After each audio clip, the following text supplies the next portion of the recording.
All right, we use a 1/4-inch steel bar.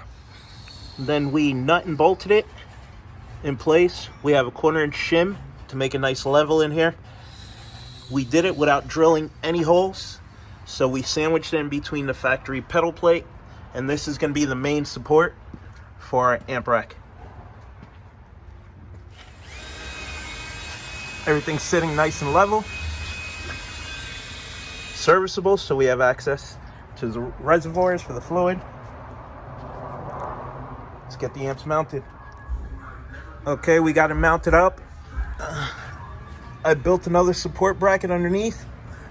I used the factory pedal bolt, and that supports the front of the amp rack. Bolt here, bolt on the other side, so it's supported there, and it's supported there. Nice and solid. Now we can go ahead and wrap it and mount our amplifiers.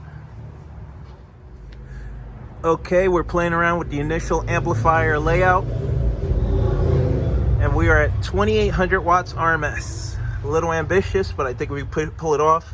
So we have a Evo X 1200.2 to run the two 10-inch mid-bass, the two 10-inch subwoofers. We have an Evo X 1200.4 2 ohm to run the 4 6.5s, and we have a Evo X 400.4 to run the horns, the 4 horn tweeters, and then we have the ground zero 8-channel DSP.